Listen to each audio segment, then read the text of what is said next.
Bazoo! Hello, welcome back to Elden Ring Nightreign. This is Gladius, the Everdark Sovereign version of the very first Night Lord. Now, this is the footage of my first time fighting them, and my original plan was to talk and play at the same time to give my initial opinions as I fought them, but I ended up playing at like 2 p.m. and there's a lot of noise at 2 p.m. And so my plan after that was to do that first run and then just like do a voiceover once it got quiet, which here it doesn't get quiet until like 11 p.m. at the earliest. But the fight was so fun that I ended up continuing to play. And I ended up doing 5 attempts before hopping off. And this video, you'll be seeing all 5 of those attempts, along with one full run. Now, my plan after hopping off for that day was to do a voiceover for those 5 attempts, but I ended up falling asleep at like 9 p.m. So, I didn't get to do that, and this voiceover that I'm doing now is like 3 days later. So, yeah. But I didn't want to go 3 days just without playing the game, so I ended up fighting them even more, and I fought them, I'd say, around 20 or 25 times, and I've got like a 50% win rate on them, roughly. Maybe a little higher, maybe a little lower, I haven't really been keeping track, but I do know my track record on these first 5 attempts, so I won't spoil it for you. You'll just have to see for yourself how I did in these first 5. So with that being said, as we go through these, I will give my opinions on the boss. Both the opinion that I had during this first initial run, the opinion that I had after the 5th run, and the opinion that I have now after around 25 or so runs. Because all 3 opinions are different. But that being said, I do think that this attempt is approaching its conclusion. Just about. So, I'm going to be giving my opinions probably during the, like, 3rd through 5th attempts, because I think it'll be better to just explain what I was doing in my thought process behind the actions that I took for the 2nd run, which is where I show the entire normal run. There, as you can see, there were only 2 of us because one person left. And here we have the 2nd run, where we have an entire all of day 1, all of day 2. So, teammate dropped a pin onto Libra. I don't know what else you would call them, but the demon merchant guy. I'm not entirely sure why they did that, but that's something they did. And here, just clearing out this little encampment because you usually get dropped by these small encampments at the start, and that was kind of rude. But fully clearing out those encampments gives you 4,500 runes, which you need just under 4,000 to get that first level up. And the first level up is very good. So here I was showing that I have a stone sword key, and because we landed right next to an Everjail, and one of the teammates also had a stone sword key, we decided to do that. And thankfully, yeah, I'd say thankfully, with a Grey Warden Duelist. They're pretty easy. They're also a fun little boss.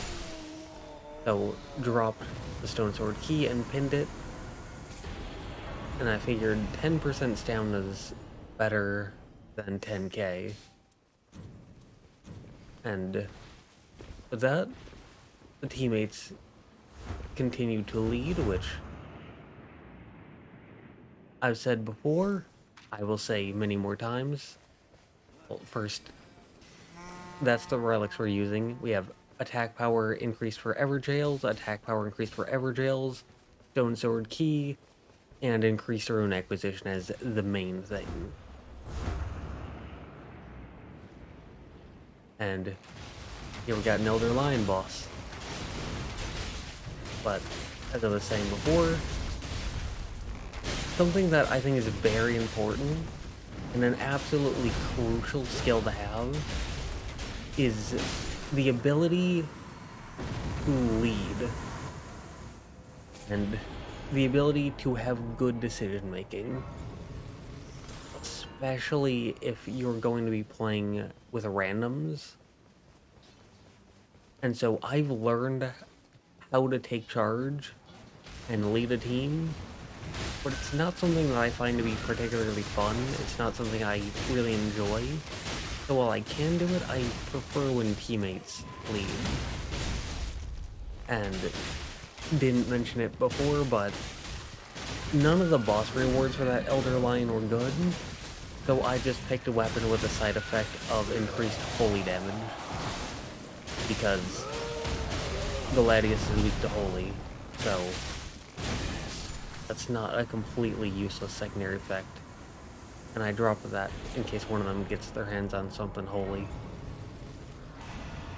And for that as well, nothing good, but poise is the most useful. Not useful, but the most useful of the three. And there, I saw that there are 3 useful things all clumped up together here. Now, these encampments, I suppose you'd call them,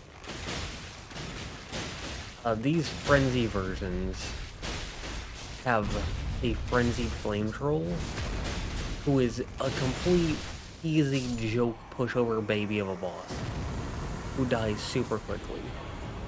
And here, improved affinity damage negation, which is just improved everything besides physical. So that would be magic, fire, holy, lightning, all that stuff. And because Gladius deals fire damage, I decided to go with that because more defense helps keep you alive. And that is something you're definitely going to want. Just in general. Unless you're like a god gamer that never gets hit, but I'm okay, but I'm not that. Like, I can typically do pretty decently, but I do get hit on occasion. So, yeah. But here, early on day 1, 10% more runes is just better. Especially because the Night 2 boss, by itself, he was like 40k. So 10% more is like 4,000 right there.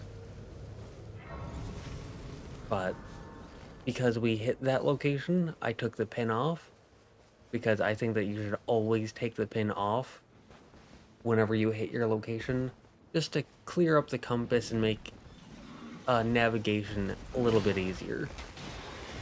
Here, I took one look at the damage and went, that's not a good idea. And thankfully the Iron Eye kind of agreed, but then they went back on that.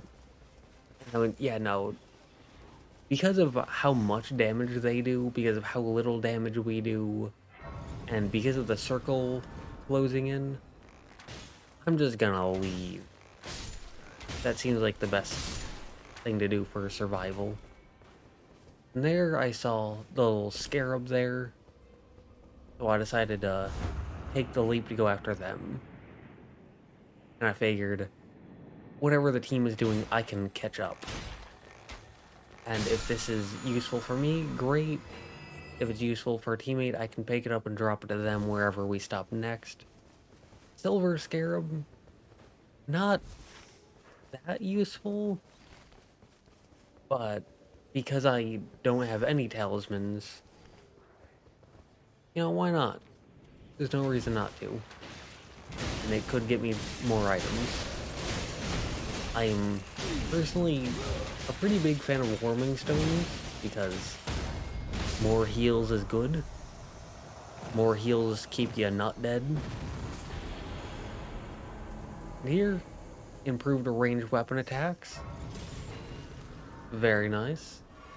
And if I get 6 weapons that are all good, it was holy, meaning I could also drop that to the raider, meaning double useful. And here, because Knight's Cavalry is both the guy and the horse, dropping Iron Eye's ult and knocking him off the horse, very good. Here, just stronger bow, because the other 2 options weren't good. And Raider went towards the, like, cathedral, mega church, whatever you want to call it. Whereas the other Iron Eye decided to pin an area up at the top of the map, which holds a field boss, and I figured that's a lot better. But since this is on the way, decided to go for that. Dragon Crest Shield Talisman. It's kind of expensive, especially for day 1, but physical defense is just so useful. And 15k, in the grand scheme of things, really isn't that much. So I almost always get it whenever I come across that area. But here, I thought there was an ulcerated tree spirit, and thought, that's a boss that we can take out. If it was a Deathrite bird, I would have turned right around, but ulcerated tree spirits are one of my favorite, like, medium tier bosses. And they're one of my favorite medium tier bosses at that. Meaning I have a ton of experience fighting them. And yeah, just kind of looked around because I knew that that grab attack was going to kill him. And so I was looking to lock onto him to get him back up as soon as possible. But here, playing a bit of a dangerous game, keeping my stamina so low. But good stamina management is a very important skill for any game in the Souls series. And it's something that I tend to put a focus on. Am I great at it? Probably not. But It usually doesn't kill me, so can't be terrible at it. And just a mixture of stamina management mixed with a little bit of positioning. Just, if you know what you're doing, can really help keep you alive. Even if you're a bit underleveled, which I wouldn't say that we're underleveled here, but even if you are underleveled, stamina management and positioning can really keep you alive. They can take you a very long ways. The other two options weren't that good, and while the weapon that I picked wasn't good for me, it is good for Raider, and it does holy damage, which Gladius, Triaphilos, whatever you want to call them, they tend to be a bit weaker to holy, so those two things in combination led to me taking that and dropping it. Here, just wanted to see if there was a stone sword key there, because that's one of the better places to get stone sword keys. And as you can see, me looking for that ended with a little bit of the fight without me there, but I wasn't gone for too long. And I got into the fight pretty quickly. And we were able to quickly take out this Godskin Apostle. FP I really don't care about. Unless I'm playing Recluse or Revenant, FP is completely meaningless to me. So that 20k was a very easy option to go with. And once we make it here, we are out of the rain, meaning we're good, we don't have to worry about anything. Though there's usually a few enemies hanging around here. So I decided to go straight past them to take out this scarab as soon as possible. Blue feathered brand sword. Figured that's better than the silver scarab, so I can run with that. And you might call it greedy, but remember, right at the very beginning of this, the other Iron Eye yoinked that crossbow with increased bow damage from me, so there, picked up a Sacred Nagakiba because holy damage and good range. And when I play Iron Eye, I don't play him to be a dex character. I play him specifically to be a bow character. Though Iron Eye is a better dex character than, say, Executor, because he has a better skill. As a dex character, I would probably go for Duchess, because even though her ult isn't as good, her ability is right around the same level of usefulness, and she has a better dodge. So I would typically go for Duchess if I'm going for a dex build, but on Iron Eye, purely bows, at least for me. And that was a beautiful sight to behold. But here, just, I tend to stay behind the Bell-Bearing Hunter because sword to the face hurts, and so when the sword is faced in the opposite direction, it's less likely to hurt. Welcome to top tier gaming. But as soon as you pick up your reward and hit the site of grace, I tend to just book it into the rain because it lets you get to your next destination faster. And unless you're instantly beelining to a boss, you're probably gonna be fine, because there are sites of grace absolutely everywhere in this game. And there I could see that the raider was going for that special merchant.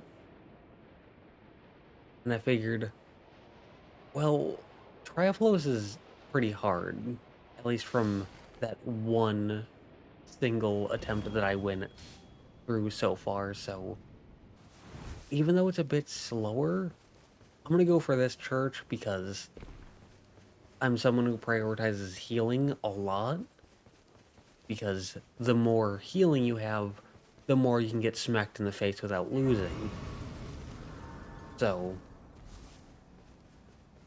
I mean, that's why I pick up warming stones when I can. And speaking of warming stones,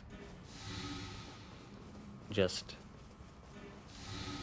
picked up that, ate some boluses because all the sprinting around makes you hungry, and I wanted something to eat, so ate some berries and moved on. And I was heading, like, I turned specifically to go for the Spirit Spring jump because it's either that or going through the tunnel. And I didn't really want to go through the tunnel because I wanted to keep up with the team. And you might call it a risk, you might call it a gamble, but I was hoping for the Erd Tree bow, which can't be upgraded with a Smithing Stone 2 anyways, so if I went through the tunnel and then got the Erd Tree bow, that would be useless to me. I'd probably drop it to a teammate, but again, I wanted to stick with the team. I know that I ran off to a church, but the team could go without me for however long it took me to make it back to them. And so, having hit that second church and picking up those extra warming stones, I saw that golden hippo, and I was tempted. I was very tempted, because the golden hippo is another one of those middle tier bosses that I really enjoy fighting. And you don't really get to enjoy bosses as much in this game because there's 3 people, so you don't get that one-on-one unless you're doing solo expeditions. But I don't do those nearly as much. But here, saw that my team had made it pretty far pretty quickly. So, kind of impressed by that. But moving forward, I knew that if I tried to grab that without killing that enemy, I'd be shot. Picked up the poly crossbow because while it didn't have a great secondary effect, its secondary effect wasn't useless, and the other option was useless, at least to me. So, picked up the poly crossbow and moved on, and I saw that the team had just killed that black knife, meaning I was pretty quickly catching on. The top 2 options were completely useless, so I just went with FP because why not, I suppose. Now, here we're in Noklateo, and in Noklateo you can either go left or right when first entering the city. Now, personally, I'm more comfortable going the left path. However, I feel like people have finally gotten a good, consistent way of running through the right path. Because when I was first going through here, the left path was the same every time, no matter who went through it. Just drop and pin that because it has rot. But yeah, whether I was leading or someone else was leading, going the left path was the same every single time. But when people went down the right path, there was a lot of stopping, there was a lot of standing still, there was a lot of, like, confusion on where to go.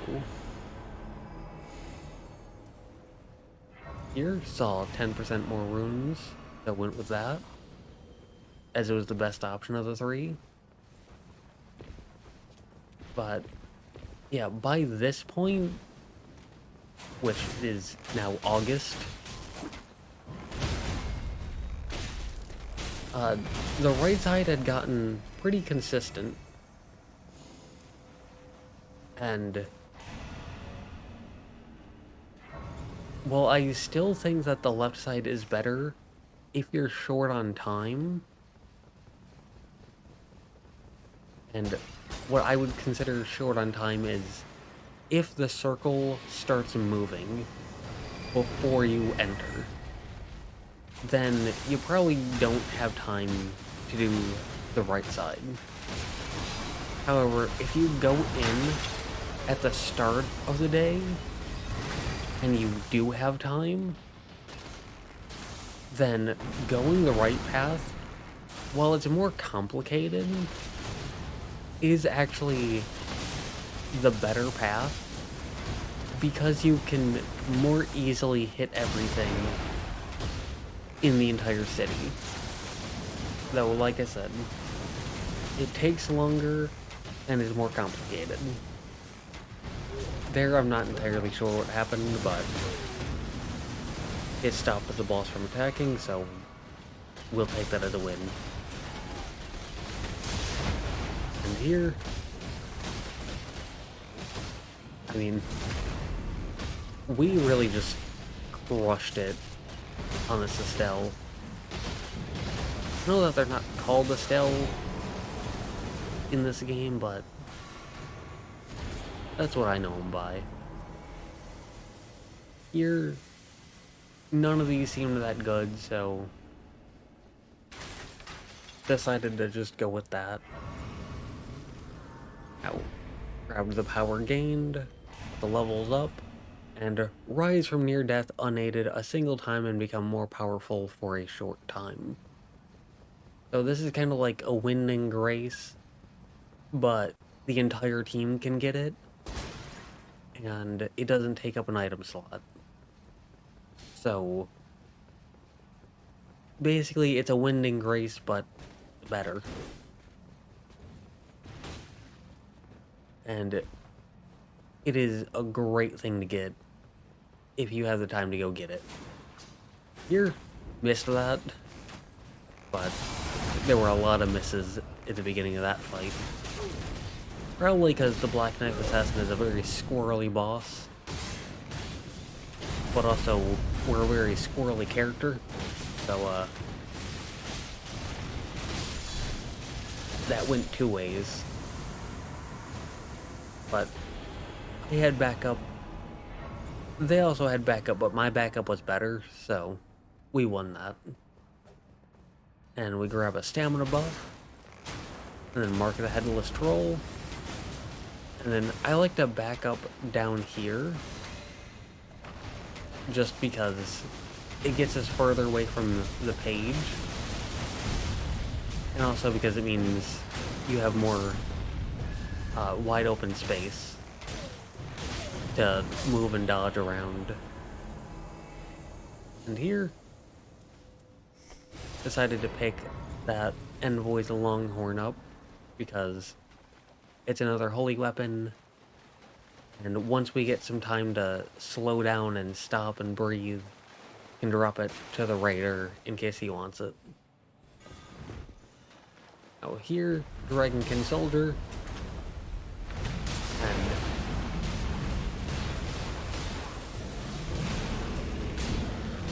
I don't feel like I even need to say anything. Dragonkin Soldiers, they're like deceptively simple.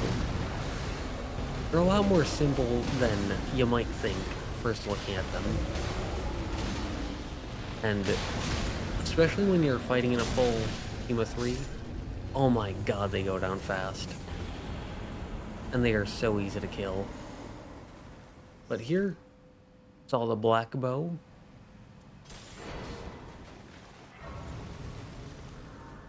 Didn't really care for that. But yeah. Just decided to move that over.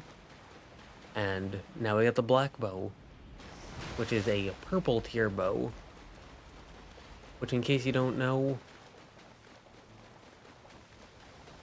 like white or gray or whatever you want to call it, that's like the basic baby starting weapon that needs to be upgraded with a smithing stone 1. And then blue you upgrade with a smithing stone 2. And then purple you can only upgrade via the crater. No smithing stone can upgrade it.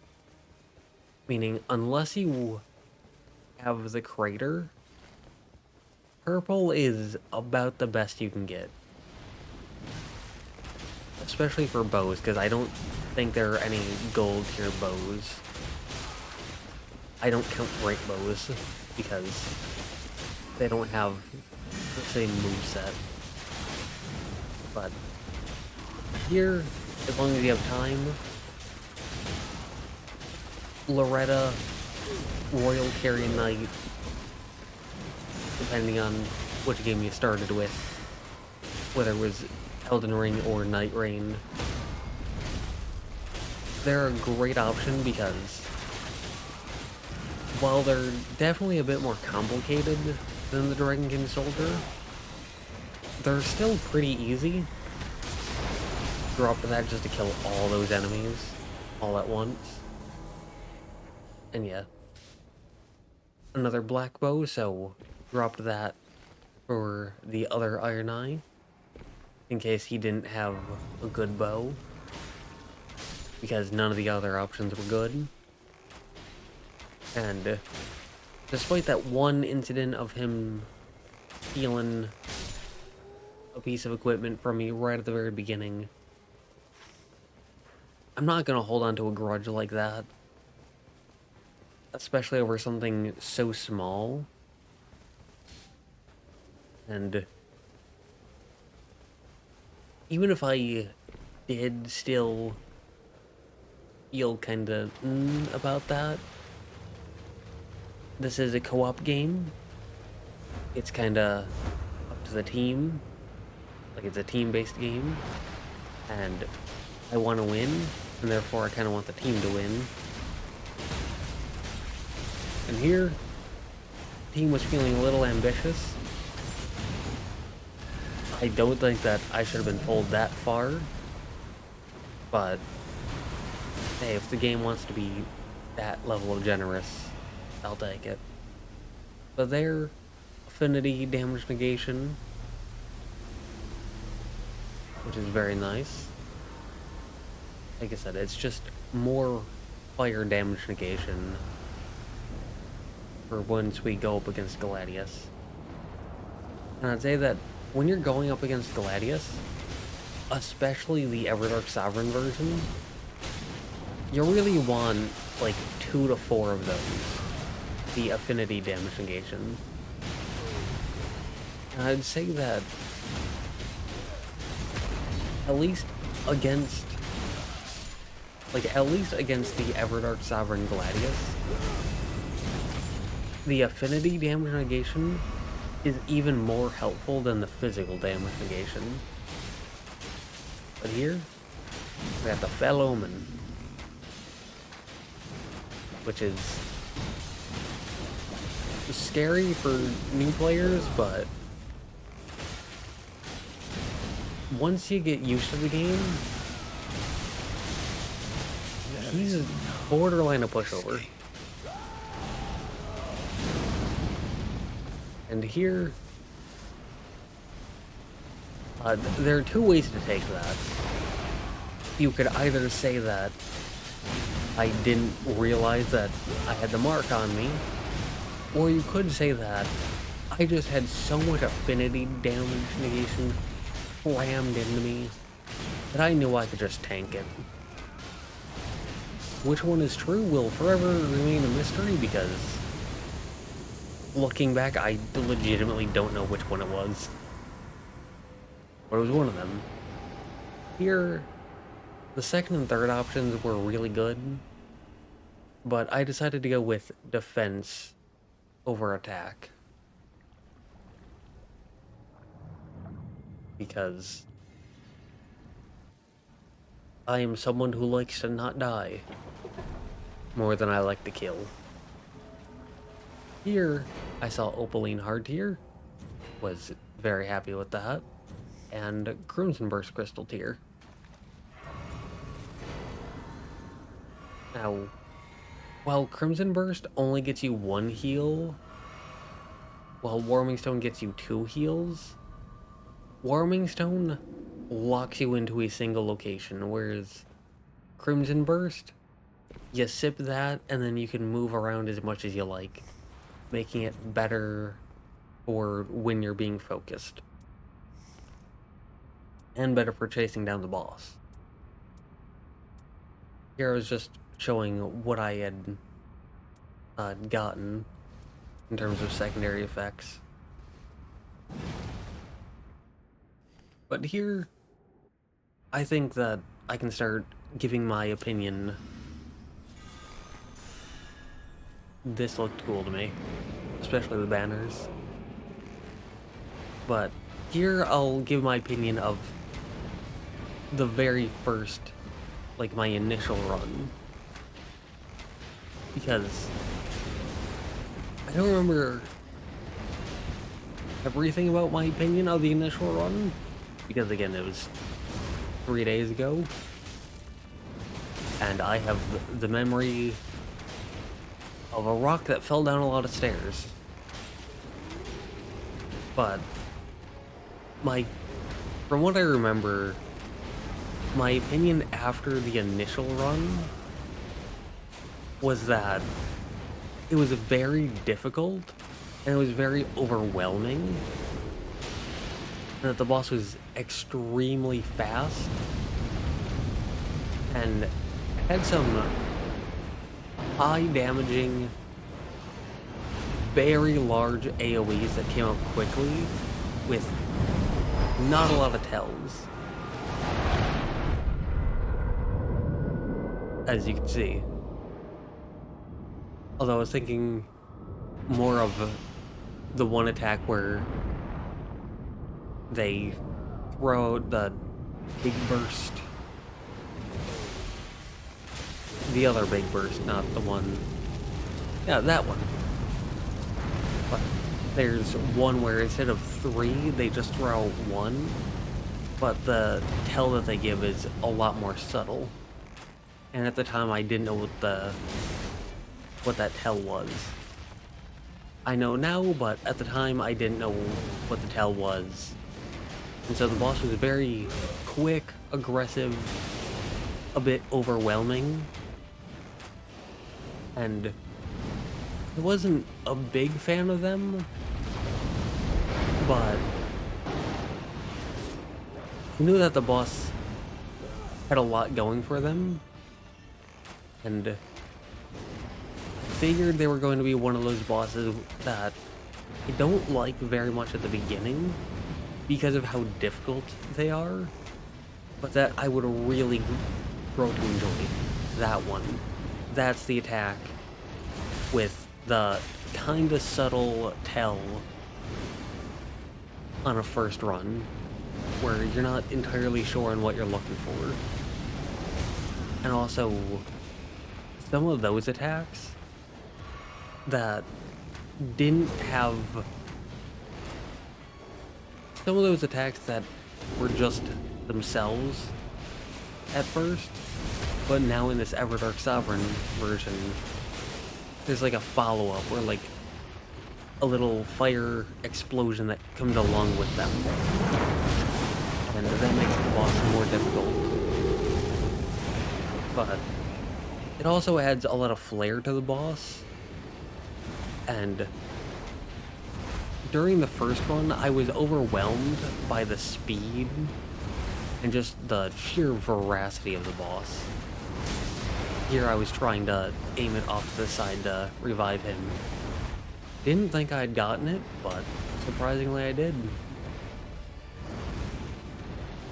But yeah, in that initial run, I was just very overwhelmed.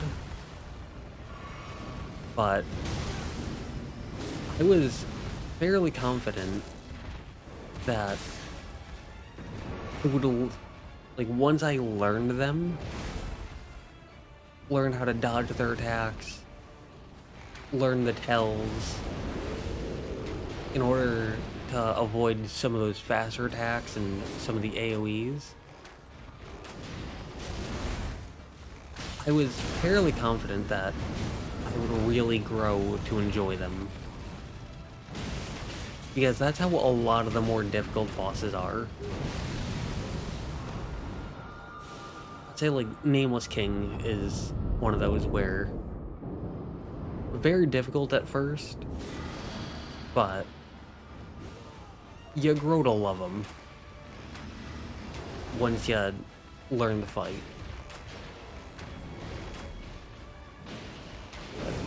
Here, I mean, as you can see, all of us went down, but the Noklateo area reward brought us back to life, gave us a second shot, and we were able to take him down.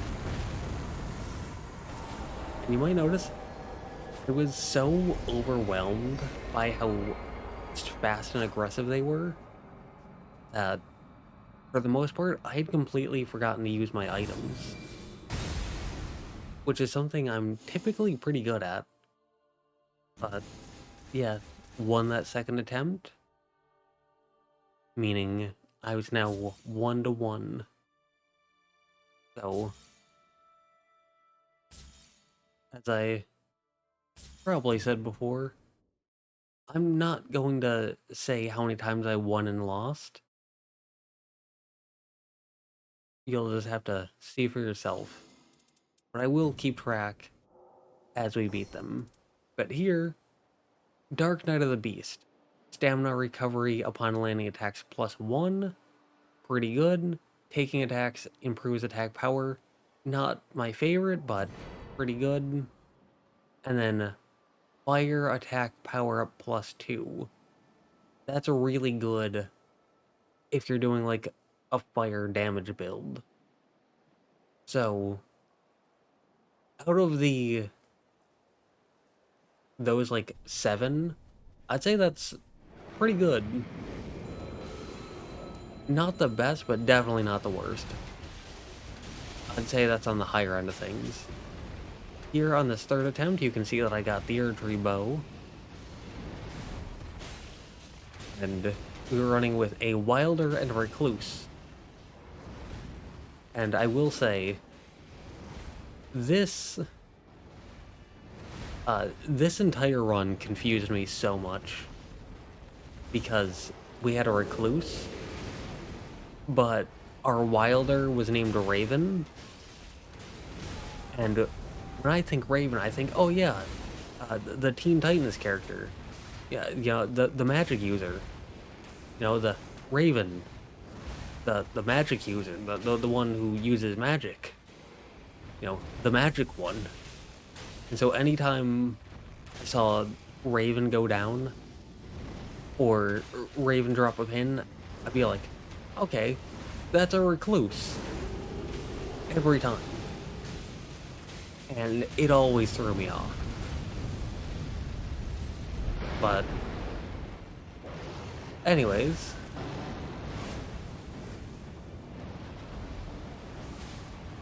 enough yapping about that. I'll say this attack. As you can see, I wasn't very confident in the idea of dodging it. And at first, I initially kept my ult specifically to just use the invincibility frames for it. And then once I got a bit more comfortable with the fight, I decided to start using my character skill for it. Here I thought I was in the clear to go for this revive. And... Ooh. Now, when reviving, I like to keep whoever's down between me and the boss. There got hit by that because I didn't realize that the AoE went out that much. But anyways, as I was saying, as I became a little more comfortable with the fight, I started using my character skill to dodge. Though, at this point now, having fought the boss, as I said before, around 25 or so times, I've gotten pretty comfortable with them. Great time to say I've gotten pretty comfortable with them. But I've gotten pretty comfortable with them at this point. And I've just started doing normal rolls. And what I found was that, at least with Iron Eye, once you start getting comfortable with the timing, it's actually not that difficult of an attack to dodge through, just with the normal dodge. Even without the improved dodging buff that you can get from bosses, it's still not the most demanding attack to dodge through. And so, it's very scary. Like, it's a very scary attack, but it's not unfair.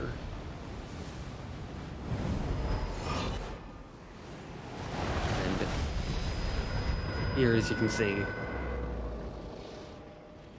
I was kind of happy with myself that I was able to dodge it. And you may be wondering about the shield. And the shield here was just to shield some of those big attacks in case I chickened out and decided I wasn't comfortable trying to dodge. So, yeah. But here, I think I'll give my opinion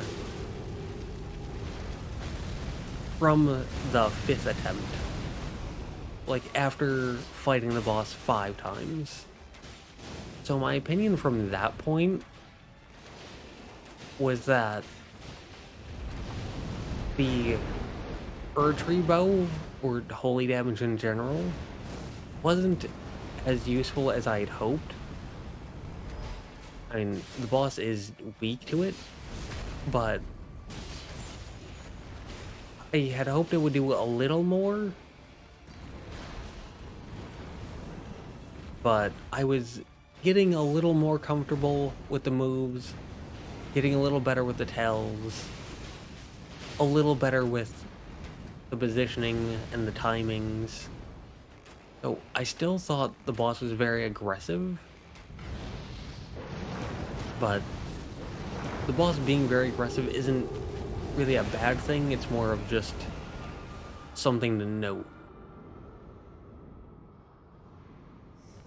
But it was a little difficult to keep up with. But while I was learning them, I was really getting into the boss. Like I said, I was planning to do this voiceover after the very first attempt, and then that turned into after the 5th attempt, and now I'm finally doing it 3 days later after roughly 25 attempts. So I haven't been grinding the boss, but I've been playing them, or I've been fighting them a decent bit. And I had really been enjoying myself. So, they weren't, like, my favorite boss of all time, but I was really warming up. You know, because they're all about fire and whatnot. So, I was really warming up to them as a Night Lord, as an Everdark Sovereign. And here, triple winding races in case we ran into some hard times. But, yeah, I really enjoyed them. Like I said, they weren't my favorite, but with the Phase 1 being, like, having 3 of them, and then the Phase 2 having just these fast, like, very wide-sweeping AoEs that can very easily party wipe, I really feel like this was the best Night Lord and the best Everdark Sovereign to take advantage of the fact that this isn't a solo game, that you're going up against 3, or like, the Night Lord is going up against 3 people. I thought that this was the best Night Lord to take advantage of that. So, I appreciated that. Though, I hadn't fought them solo, I figured that Phase 1 would probably kind of suck solo, but once you got them into Phase 2, they'd probably be really fun solo as well. So with that being said, I think I can give my opinion now, having fought them 25 or so times. And my current opinion is pretty similar to that, honestly. I think that they're very fast, they're very aggressive, they did a great job of making them feel overwhelming, the way that people thought of them when the game first came out. But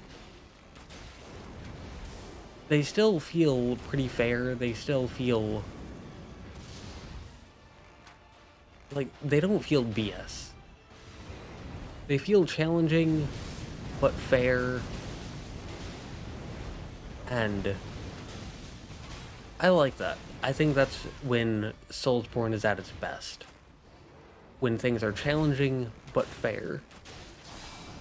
And you can tell that they ramped up the skill requirement, you could tell that they ramped up the, like,